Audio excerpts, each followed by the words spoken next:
This is Bonnie Bucqueroux, and greetings. Welcome to the basics of Photoshop CS6. But as you can tell, we're not in Photoshop, we're in WordPress. And I'm going to do this tutorial in terms of showing you a project that I often do in WordPress. And it's one that involves using Photoshop, and I think it's easier sometimes to learn a new program while you're actually working on a project. WordPress produces blogs and they have headers on them. As you can see, I've got 3 photographs here. I'm building a header for a music blog for kids, and I'm using some stock photos, but I needed to go here and find out what size header do I need for this precise theme I'm using. This is a theme called Splendio. Splendio uses themes, says right here, 980 pixels wide by 174 pixels deep. So when you're creating a new project, you need to know sometimes the size of the project, what you want your final output to be when you create your project in Photoshop. Now let's go to Photoshop. This is CS6, and we're going to set up our new project here by starting out at File, the drop-down menu. We're going to go to New. We're going to set up a new project here, and we're going to name this header.-WP for WordPress, and we're going to call this Nature. I'm hopefully going to start a new blog that's about nature, and this is going to be the header for it. When you first open your dialog box, you may not see the preset clipboard. You may see default Photoshop size. That's the default setting when you first open the dialog box. When you do that, you notice that it sets things up in inches. Inches are rarely used for print publications or on the web, so we're going to want to change those to pixels. If you're starting your new project, change it to pixels. And remember, we learned that my project is supposed to be 980 pixels wide by 174 pixels deep. Next choice is resolution. It's set at 72 pixels per inch, sometimes called DPI for dots per inch. And that figure is basically perfect for the web. The web needs really skinny photographs that don't have much depth, that don't have too high a resolution, because it can't render anything above 72 DPI. So we keep it at 72. If you're doing print work, you're going to need at least a minimum of 150 pixels per inch, and preferably 300 pixels per inch. For a good, if you're doing a beautiful color brochure, you're going to want to set it at 300 pixels per inch, because then it's going to be nice and crisp on the edges. The web is a little fuzzier than that. The next choice is the color mode, and you notice it says RGB color. All the color on the web is rendered in RGB, which stands for red, green, blue. But again, if you were going to be doing something in color for print publications, you might switch to CMYK. CMYK stands for cyan, magenta, yellow, and the K is for black. And what that says is that printers, there are some new processes that don't do this, but a lot of printers still peel off and print the same thing, run it through the press 4 times in 4 different layers. The cyan, the magenta, the yellow, and the black layer, and together that composites into a color image on paper. And so when you're working for a print publication and you're setting it up in print, you need to use CMYK, but for our purposes we're going to stick with RGB. I'm also going to change this background. This is for the bottom layer. A lot of what we're going to be talking about in Photoshop is layers, that you pile things on top of each other, and the more you pile on, the fancier your publication gets. What we're going to do here is we're going to change the white layer to transparent. I'll show you when I click OK. That sets up our publication with this checkerboard in behind. Trust me, the checkerboard never appears. The checkerboard is designed to show you that there is nothing there, that it is transparent. It's just sort of a way of showing you that it is blank. I also told you that we would be talking a lot about layers, so let's go over here and take a look at the layers. On the right hand side, you'll see this tab for layers, and here's our layer. We can make a new layer easily by dragging what we have down to the bottom, and the second icon from the right is our duplicate layer. Notice that we just made a new layer copy. You don't see anything there because, again, our layers are transparent. I could go ahead and click the eyeball on and off, which would turn that layer off. You wouldn't see it. It would still be there hiding, but it wouldn't appear in your final presentation if the eyeball isn't there. But we don't need this, but it's transparent, so you don't see anything in it. But we don't need this layer yet, so I'm going to get rid of it, and I'm going to show you an easy way to get rid of a layer, which is just to drag it down and throw it in the trash. And that got rid of our layer. Now to build our header, I'm going to start first with my base layer. I'm going to want that to be a photograph, an image. And I've already picked out one that I think might be kind of cool. may not be perfect. I'm probably going to do 2 or 3 headers, show them to people, and try to figure out which one I want to use. But this is one that I thought might be kind of useful. This is a picture of a thistle, nice blurry background. Let's take a look at how big this image is. We'll go up here to Image in the drop-down mode, and we'll go to Image Size. Wow, that's 5,616 pixels wide. That's way too big for our 980. Let's knock it down a little bit in size just to get a handle on it so that it's a little bit easier to work with. I'll make that 2,500. Notice as I changed the figure on the top, the figure on the bottom here for height changed. It did that because I have locked these two together. It says that if I make a change to one, it will make a proportional change to the other. If I wanted to take this back up to a higher, notice how it takes it up to the top figure changes. As long as those are together, locked together, those are going to move in tandem proportionately. Let's take that back to 2,500 and click OK. I want to copy this image and paste it into my project. So to do that, I'm going to go up here to Select, and I'm going to select All because I want the entire image. And now we see what are called Photoshop's famous marching ants. This shows you the area that has been selected. We're going to go over here to Edit. We'll do Copy. And I've now copied my image, and I've copied it at half size, or a little less, well, a little more than half size. Now I need to get rid of this image because it's already stored on my clipboard, ready to go in my project. I go up here to File, I do Close, and I don't want to make permanent changes to that image. I might someday want all those pixels, that 5,600 wide. So I say no, don't save this. I go here, Edit, I paste it in, and you can see, yeah, well, it's still way too big for this size, but it gives me a fighting chance to get this image into the space that I want precisely for my project. So I go up here to Edit, and I go to Transform. It gives me all these choices. I can transform the scale, I can rotate, I can skew, all sorts of different things. We're doing size, so we click on Scale. This produces a bounding box around the image, and that means that when I roll my cursor over this little box at the upper left, it changes to that sort of double arrow, and I can start just sort of reducing down the size. Seeing how I want to see it fit into my, ooh, that's kind of pretty. But I want to see the thistle. I'm going to want that thistle. There we go. And doing that, I probably need to make it a little taller. This is sort of the Photoshop diet where you can make things skinnier by just moving these bounding boxes. Now that doesn't look too bad. That's kind of a good place to start, I think. That might be kind of pretty. So now to be able to say that get rid of this bounding box so we can continue working, I go back up here, click the Move tool. It says Apply, Cancel, or Don't Apply the transformation. Well, I want to apply it, so I click Apply. And the good news is that you notice that now we have this image sized just about correctly for the size of our project. The good news also in Photoshop is that the rest of the image is still there. I can go and continue to move it around. I could go back up and retransform it. I could ask, go back up here and do scale again and change the size again if I wanted to. But that looks kind of good, so then we'll leave that kind of there. Now quite often in a header on top, what I'm going to want to do is I'm going to want to add some type. And in order to add that type, I don't want to put it in the image here itself, into the photograph, because then they would be locked together. If I use the type tool right now and add type, they will stay locked together and I'll have less flexibility. The beauty of Photoshop is instead I go over here, second icon from the bottom, click on it, notice I now have layer 2.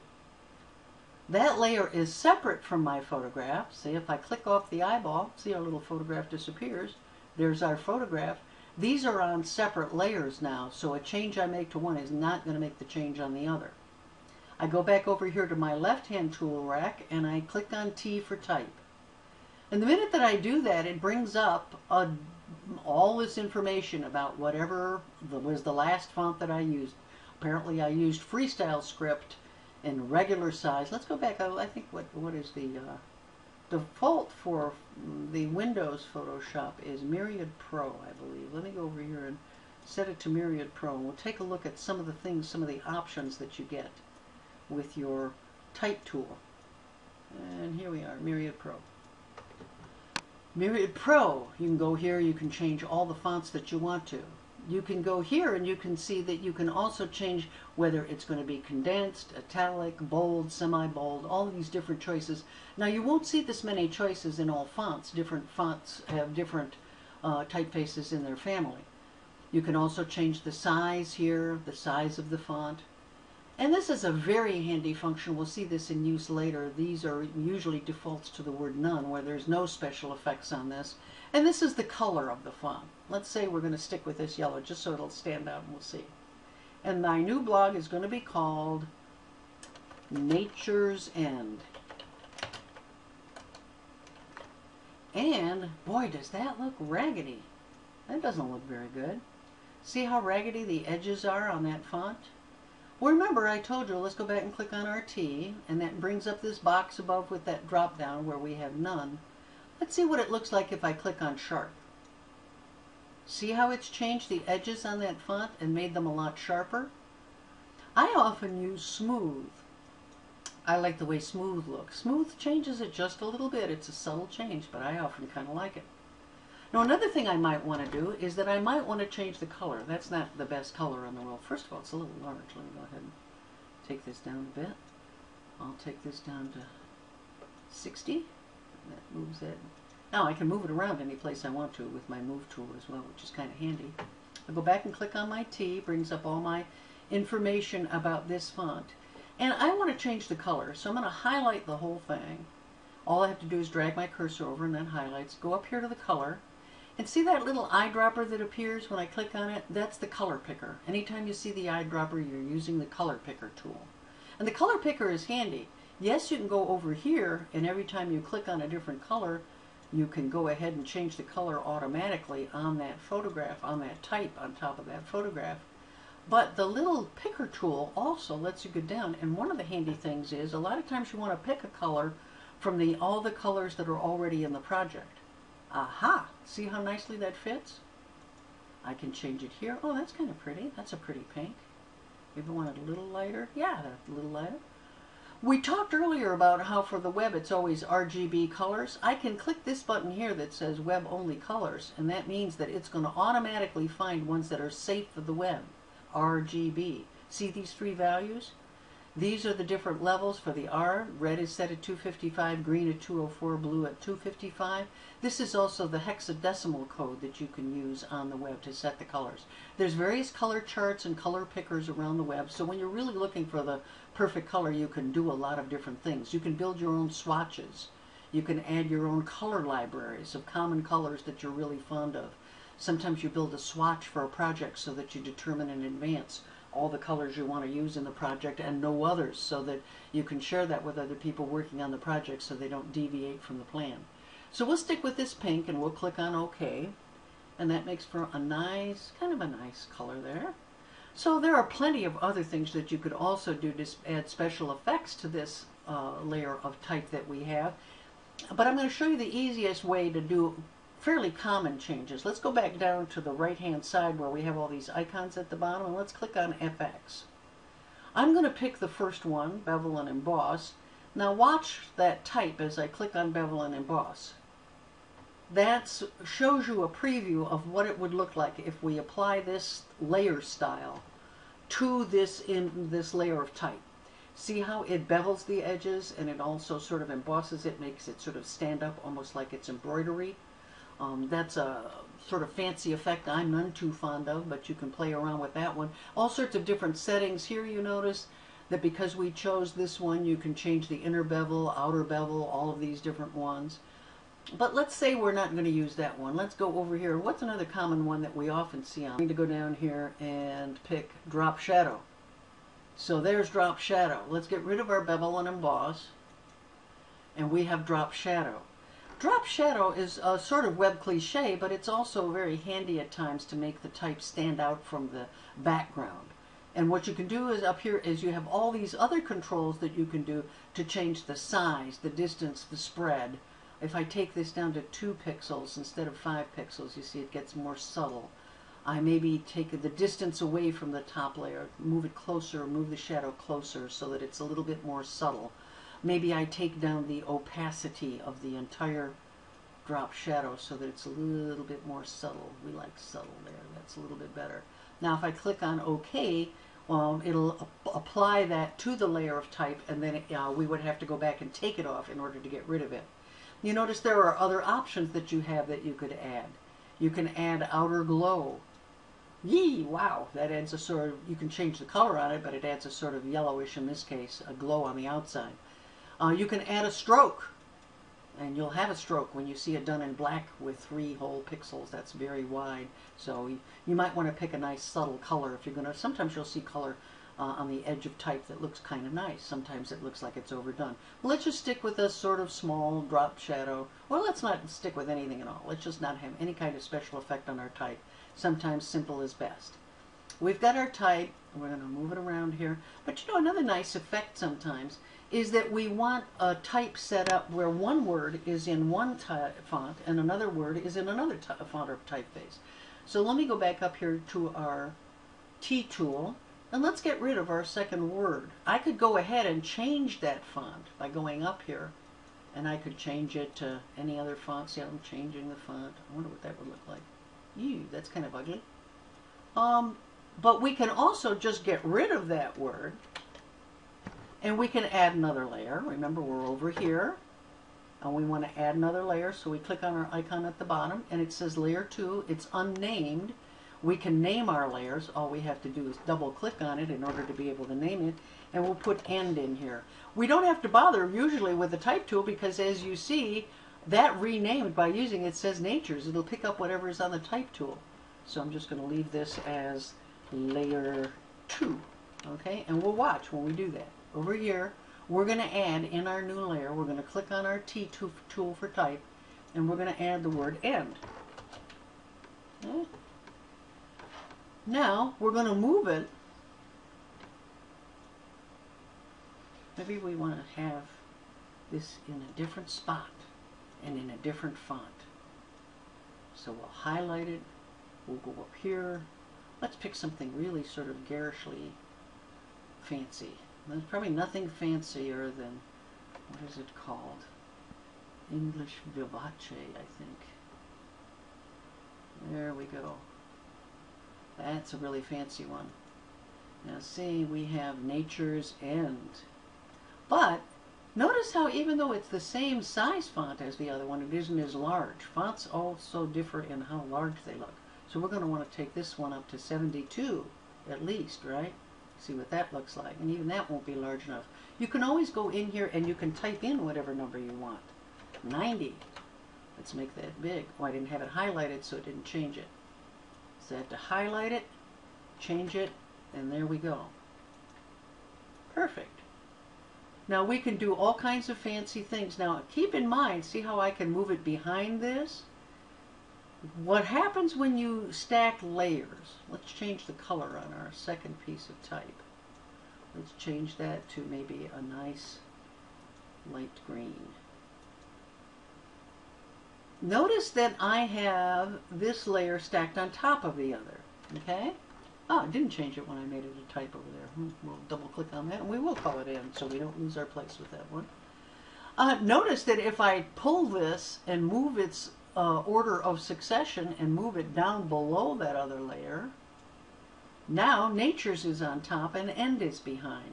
That's an effect that you can use to good purpose with a lot of different projects when you want to have one thing above another or hidden behind something else. You can also do all kinds of fancy things where that's how you get some, you know, things inside the O of a letter. You can put fancy things inside the O and have part of the O covered up. Or you can just put them Nature's End and you would see that way. There are all kinds of options now, and as you can see, the more and more that we're adding layers, we're adding all kinds of new features to this. Maybe we have a tagline for our site that says, let's add a new layer on top. We'll go over here and we're going to click on our Nature's layer because it's now our top layer. We'll click and we'll add something there. Maybe we want a tagline on this site. Maybe we go over here and we click on T, and we're going to do something in a little pale yellow. And we're going to say, boy, it's getting a little garish though. Tiny little words. Take down the size of the type. go to something that's fairly standard, maybe a little Arial font, one of the more common fonts that you see just because it's a nice, clean, easy font to use. We can go from here. Notice we have narrow, bold, italic. How about narrow italic? And we can say, saving the planet. Okay? I'm going to want a lot bigger than that. 12 points, not big enough. But maybe we have saving the planet over here. As you add layers, you can play with things. You can say, okay, I'm going to use my eyeballs. I don't like saving the planet. I'm going to leave it there in case I come back to it and I want to figure out a way to add a tagline, but I don't like the font, I don't like the size, I don't like the color, I want to play around with that more. So you can go back to it. All you got to do is click on the eyeball, go back and change it and do anything you'd like to it, or leave it out and just keep it there. It isn't going to be added to your final image, so you don't have to worry that it's going to slow down the download time when it's on your website. Now I can go back and I can do take out end, right? And then I can add it back and I say, how could I make that look better? Well, one of the other things is if I click on my type tool, there are all sorts of, see this part here, this little curved T, and this is warp text. I can change this. I can make it into an arc. Often that's kind of cool if you're, oops, I'm sorry, I'm applying the effect to the wrong layer. Let me go back here to end. I'm going to go over here to our little warp text. If I add arc, it turns it into an arc. I can take that sometimes and I could move that over the flower. You can bend it around things. Maybe I go back here to my little warp text tool and I decide that I don't want an arc. I want a fisheye. And it changes it so that it looks a little bit strange. You can play around with some of these special effects. These are sometimes, I don't use those very often, but boy, they do create some strange things. There's a flag look, apparently. Well, that's not going to look very good for our project. So let's just not use any of those right now, but there are other things I can do with end that could make it look a little bit better in our overall design. I'm going to move end back over here with my move tool, and I am going to transform it. And remember, I can transform the scale. I can do that on type. I can make it much larger. I can take it and make it much wider. I can make it the same size as the layer above. That's another technique that you see used frequently, so that both lines of type are the exact same size. I can reduce it down like that, nature's end. Okay? And all I have to do if I want to try it that way is click on the move tool. It'll ask me if I want to apply the transformation, and there it is. And I can move it around from there. So there are all these different options. Now you can add new photographs. I can bring in another image, and maybe I decide that I want to layer another image on top. These are kind of crackly old branches here, you know, a part of the thistle that's not very attractive. Maybe I have another image that I want to put there that I could put there that would be attractive. Or maybe I want to draw something in Photoshop. And I have opportunities to start another layer. I'll go to the top of my little stack here. I'll add another layer.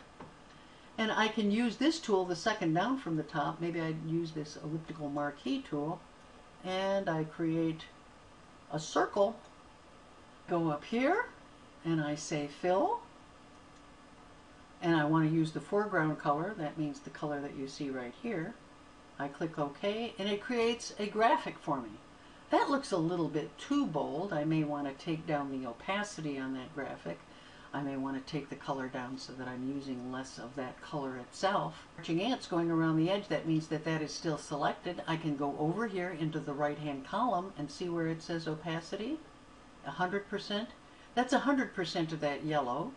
I can take it down so that you can see a little bit of the items behind. You know, you can still see them, and it kind of looks good. So I could decide that, and that's kind of cool.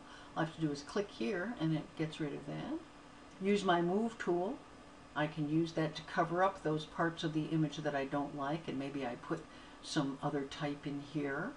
So there are all kinds of layers that I can create. When I decide that there's something I don't like, I can just turn it off, then I don't see it anymore, or I can bring it back. I can change the layer so that it's either appearing behind or below. In this case, for example, I would want the type layer layered on top rather than behind, because that would blur part of the type if I put it underneath. So be very careful of the layering order over here on the right hand side so that you have your layers stacked in the order that you want them to be. One other tool I'm going to show you just briefly because it can be useful sometimes. Let me get rid of that now. That's very cool looking. But let's go down to our bottom layer, which is our photograph of this thistle. On the left-hand side in our list of tools, we have an eraser. And I can take this eraser, I can change the size of it, the flow of it. You know, see this little drop down up here at the top. This is 13 pixels wide and it's kind of got a blurry edge on it. I could make it very precise. I could change it to this blurry kind of tool. It's a sort of brush I'm using. Remember I told you about those marching ants? I mean, about the checkerboard and why sometimes you want to see the checkerboard? Here I'm erasing part of the image. Whoa! And see, the reason I can tell what parts are being erased is I can see that checkerboard underneath. It's harder to tell sometimes. Sometimes I use a bright color. Sometimes I use the transparent checkerboard underneath. But it can make it easier to see what you're changing and whether you're removing all of these things. I can sometimes use my zoom tool over here. See the zoom tool over here? To go in closer to see whether maybe there's some random pixels left there that I don't want to leave behind. So, and the checkerboard makes it easier for those to stand out. Now, I don't want to erase part of my photograph, so I need to go up here, and one of the beauties of Photoshop is I can click on Edit, and I can say Undo Eraser. Aha! Notice that now I have no problems. Let me zoom back out so that I'll see. The other thing that's kind of handy sometimes, I've zoomed in too far. How do I get back to where I want to be? I go up here to View, and oftentimes I either go to Actual Pixels, that shows you what that header's really going to look like in the real world, or I pick a specific size. Pick one of the other view options. Zoom in, zoom out, fit on screen. Sometimes the actual size is too small to see, so I say fit on screen, or it's too large, so I say fit on screen so that it's easy for me to see what I'm working on. Photoshop is a remarkably robust tool to be able to do all kinds of fancy things, as you can see, just by layering the layers and playing with all the different tools. I'm not going to go through all the different tools. We'll be looking at some of them.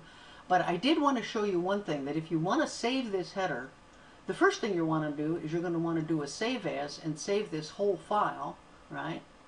And I am going to save this as a PSD file. This preserves all the layers. I can open this up and I can go back in and I can play with all the layers.